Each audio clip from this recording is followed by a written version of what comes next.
और अब बात करते हैं पश्चिम बंगाल की सियासत की। चुनाव की तारीखों के बाद पश्चिम बंगाल की सियासत में सरगर्मी बढ़ती जा रही है। जैसे जैसे वोटिंग की तारीख करीब आ रही है, बयानों की धार, बयानों का पैनापन तेज होता जा रहा है।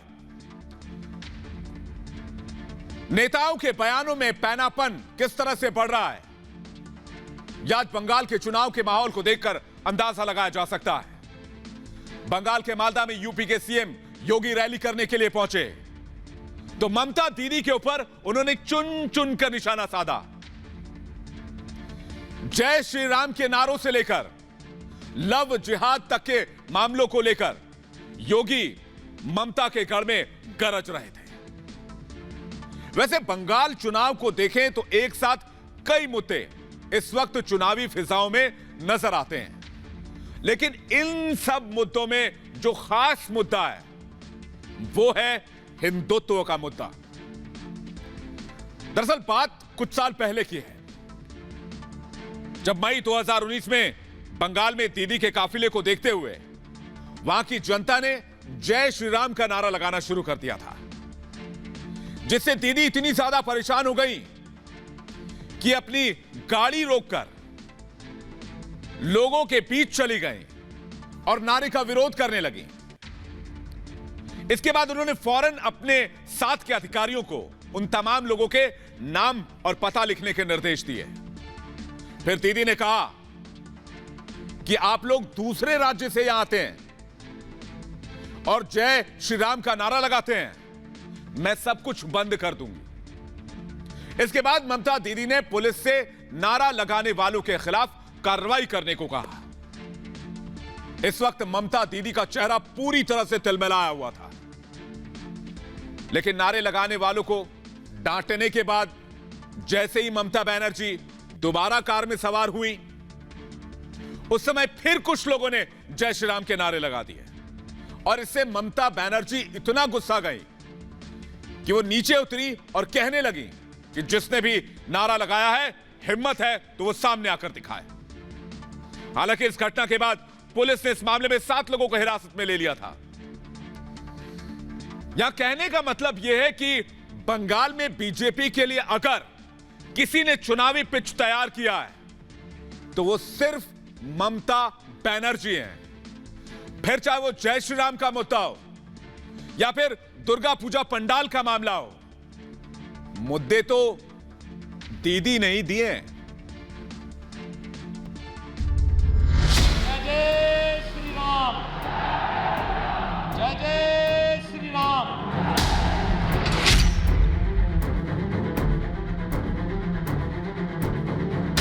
राम के नाम से बंगाल में बनेगा काम। राम के बगैर भारत का कोई काम ही नहीं। बंगाल में हिंदुत्व का एजेंडा लहराएगा भगवा झंडा। दीदी के गढ़ में योगी के हुंकार। बंगाल के युद्ध में योगी लाएंगे परिवर्तन। ममता के खिलाफ लड़ाई में बीजेपी ने आज यूपी के सीएम योगी आदित्यनाथ को भी चुनावी मैदान में उतार दिया। पीएम मोदी, अमित शाह, नड्डा के बाद अब योगी की एंट्री से बंगाल का सियासी तापमान बढ़ने लगा है। पश्चिम बंगाल के मालदा से योगी के चुनाव प्रचार की शुरुआत हुई। ममता के गढ़ से योगी ने टीएमसी पर चौतरफा हमला बोला। योगी ने ममता पर हमलों का श्री गणेश जय श्री राम के साथ किया। एक सरकार कभी उत्तर प्रदेश में थी जो अयोध्या में राम भक्तों पर गोली चलाती थी। उस सरकार का हर्ष आपने देखा है क्या हो गया है। जो रामद्रोही हैं उनके अभी भारत में कोई काम नहीं, बंगाल में कोई काम नहीं। मालदा से अपने चिर परिचित अंदाज में योगी ने ममता के खिलाफ परिवर्तन की हुंकार भरी। तुष्टीकरण की सियासत पर ममता को घेरा। यूपी में लव जिहाद के कानून होने के बाद योगी ने बंगाल में लव जिहाद का मुद्दा भी उठाया। बंगाल के अंदर छल छद्म और धोखे से यहां पर लव जिहाद की घटनाओं को भी अंजाम दिया जा रहा है और नहीं लव जिहाद की उन घातक गतिविधियों को जिसका दुष्परिणाम आने वाले समय में बड़ा खतरनाक होने जा रहा है, वह यहां की सरकार इसको रोकने में पूरी तरह विफल है। योगी ने इसके बाद सीधे ममता पर चुन चुन कर निशाना साधा। बंगाल की धरती से योगी आदित्यनाथ ने बम बंदूक की सियासत पर जमकर हमला बोला। योगी ने सीधे सीधे से सत्ता प्रायोजित हिंसा बताया। बंगाल में केंद्र सरकार की योजना का लाभ लोगों को नहीं मिल पाने को लेकर भी योगी ने ममता को घेरा। 2 मई के बाद भारतीय जनता पार्टी की सरकार जब बंगाल के अंदर बनेगी तो टीएमसी और कम्युनिस्टों के नाम पर गुंडागर्दी और अराजकता फैलाने वाले गुंडे अपनी जान की भीख मांगते हुए गलियों अपने गले में तख्ती लेकर के घूमते हुए फिरेंगे। मालदा में जय श्री राम, लव जिहाद, गो हत्या वाले योगी के बयान का मतलब क्या है? दरअसल मालदा में 12 विधानसभा सीटें हैं जहां 50% मतदाता मुस्लिम हैं। 2016 के विधानसभा चुनाव में मालदा में तृणमूल कांग्रेस का सूपड़ा साफ हो गया था, जबकि बीजेपी ने बंगाल के कुल 3 सीटों में से 2 पर जीत मालदा में ही हासिल की थी। बाकी 10 सीटों में से 8 पर कांग्रेस ने कब्जा जमाया था।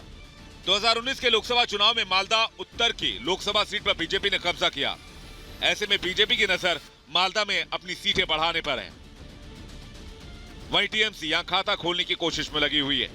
इस बार फुरफुरा शरीफ के पीरजादा के लेफ्ट कांग्रेस गठबंधन के साथ होने से ममता की मुश्किलें पहले से ही बढ़ी हुई हैं और पीरजादा से गठबंधन को लेकर जहां कांग्रेस में ही सवाल उठ रहे हैं, तो दूसरी तरफ बीजेपी कांग्रेस पर हमलावर है। ये दरअसल ठगबंधन है। ये गठबंधन ही नहीं, ये ठगबंधन है। और बंगाल में इसी प्रकार का एक ठगबंधन, इसी प्रकार के एक वैमनस्य फैलाने वाले ठगबंधन को कल हमने देखा है। मालदा की रैली से योगी ने आक्रामक चुनाव प्रचार की शुरुआत की है। अब जैसे जैसे बंगाल में चुनाव प्रचार आगे बढ़ेगा, योगी, पीरजादा और ओवैसी के बयानों से घमासान और तेज होगा। Bureau report, republic Bharat. Paschim Bangal के मालदा में हुई योगी आदित्यनाथ की एक जनसभा के बाद वहां की चुनावी फिजा में हिंदुत्व का मुद्दा जोर शोर से तैर रहा है। क्या बंगाल फतेह करने में जुटी बीजेपी ने तुरुप का पत्ता फेंक दिया है? 2019 के लोकसभा चुनाव में योगी आदित्यनाथ ने यहीं से चुनाव प्रचार की शुरुआत की थी, जिसका फायदा भी बीजेपी को काफी मिला था।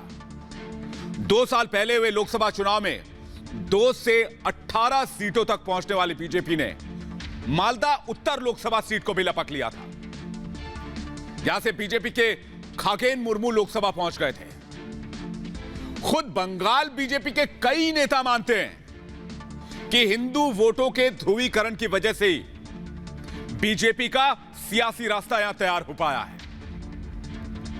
इससे पहले 2016 के विधानसभा चुनाव में बीजेपी ने वैष्णव नगर सीट जीती थी, जबकि 2019 में हुए उपचुनाव में बीजेपी के खाते में हबीबपुर सीट आ गई थी। कहने का मतलब यह कि मालदा की हबीबपुर और वैष्णव नगर सीटों पर बीजेपी के विधायक हैं, जबकि पिछले लोकसभा चुनाव में बीजेपी मालदा दक्षिण लोकसभा सीट महज 6000 वोटों से हारी थी। ये चुनावी नतीजे तब रहे जब मालदा जिले में मुस्लिम मतदाताओं की संख्या 50% के करीब है। बांग्लादेश की सीमा से सटे होने की वजह से मालदा घुसपैठ की समस्या से भी जूझ रहा है। दक्षिण बंगाल के मालदा जिले में जिस रफ्तार से बांग्लादेशी घुसपैठिए बस रहे हैं, उसकी वजह से ममता दीदी सरकार पर तुष्टीकरण के आरोप भी लग रहे हैं। योगी आदित्यनाथ समेत बीजेपी के कई बड़े नेता चिल्ला चिल्ला कर यह आरोप लगा रहे हैं कि दीदी की तुष्टीकरण की नीति और वोट बैंक की राजनीति बंगाल और देश की आंतरिक सुरक्षा को खतरे में डाल रही है। ऐसे में मुस्लिम बहुल वाले मालदा से योगी के चुनाव प्रचार की शुरुआत ध्रुवीकरण की संभावनाओं को सिरे से खारिज नहीं कर सकता है, वो भी तब जब मालदा जिला जाली नोटों के कारोबार की वजह से बदनाम है, अवैध हथियारों की तस्करी की वजह से भी बांग्लादेश सीमा से सटा मालदा सुर्खियों में रहता है। घुसपैठ हो या फिर जाली नोटों और अवैध हथियारों का तस्करी का मुद्दा, मालदा जिले में रहने वाली हिंदू आबादी गैर कानूनी गतिविधियों से काफी प्रभावित है। ऐसे में मालदा के जरिए बंगाल के चुनावी रण में पदार्पण करने वाले योगी ने अपनी पहली चुनावी रैली में गो हत्या, लव जिहाद, आतंकवाद, जय श्री राम के नारे जैसे मुद्दे उठाए, जिसके बाद साफ है कि दीदी पर सिर्फ एक वर्ग विशेष को खुश रखने, उसका ख्याल रखने का आरोप लगाने वाली बीजेपी दीदी के तुष्टीकरण के खिलाफ ध्रुवीकरण की नीति को साधने में जुटी हुई है। और अगर ऐसा नहीं होता तो बंगाल में योगी की पहली चुनावी रैली में कोई आर्थिक और सामाजिक मुद्दा भी देखा जाता। खैर, योगी ने आज आरोप लगाया कि ममता राज में बंगाल में राम का नारा लगाने से रोका जाता है, राम के काम में बाधा और जय श्री राम के नारे लगाने पर रोक लगाने वाले को योगी ने रामद्रोही करार दिया। योगी ने दावा किया कि ऐसे लोगों ने बंगाल के मतदाताओं को, जो मतदाता हैं वो किसी लायक इनको नहीं छोड़ेंगे। हालांकि योगी के ये आरोप कोरे बयान नहीं है, क्योंकि जय श्री राम का नारा सुनकर कई मौकों पर ममता बनर्जी अपना आपा खो चुकी हैं, जिसमें नेताजी सुभाष चंद्र बोस की जयंती पर कोलकाता में आयोजित एक कार्यक्रम से जुड़ी घटना भी है। जब प्रधानमंत्री नरेंद्र मोदी की मौजूदगी में जय श्री राम के नारे लगे तो ममता इस पर इस कदर बिफर गई थी कि उन्होंने इस पर भाषण देने से इनकार कर दिया था। 2019 में भी जब बंगाल के 24 परगना जिले में ममता बनर्जी का काफिला गुजर रहा था, तब रास्ते में भीड़ में खड़े लोगों में जय श्री राम के नारे की गूंज होने लगी और श्री राम का नाम सुनते ही दीदी को गुस्सा आ गया और वो गाड़ी से उतरकर उन्होंने लोगों को धमकाना शुरू कर दिया। इतना ही नहीं, ममता बनर्जी ने जय श्री राम कहने वालों को गिरफ्तार करवाने की भी धमकी दी और उन्हें दूसरे राज्य का भी बता दिया। तो सवाल यह उठता है कि इन तमाम मुद्दों की ओर अगर बीजेपी का ध्यान गया या बीजेपी बंगाल के चुनाव में इसे एजेंडा बना रही है, तो इसके पीछे सिर्फ और सिर्फ ममता बनर्जी ही नजर आती हैं। और आज हमने आपसे पूछा था एक सवाल हमारे मित्रों ऐप के रिपब्लिक भारत के फॉलोअर्स के लिए कि क्या 26 जनवरी हिंसा के आरोपी दीप सिद्धू को कुछ नेता हीरो बनाने पर तुले हुए हैं। आपने अपनी राय हमें वीडियोस बनाकर भेजी है। आइए देखते हैं आज के टॉप वीडियोस।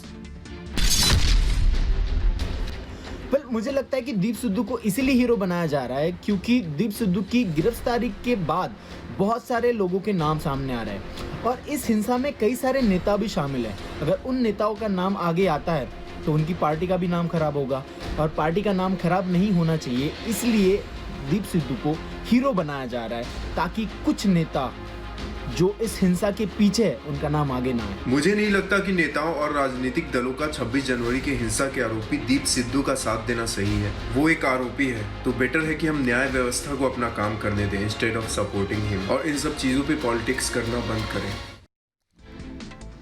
और इस मुद्दे पर हमने कुछ और लोगों से बातचीत देखी।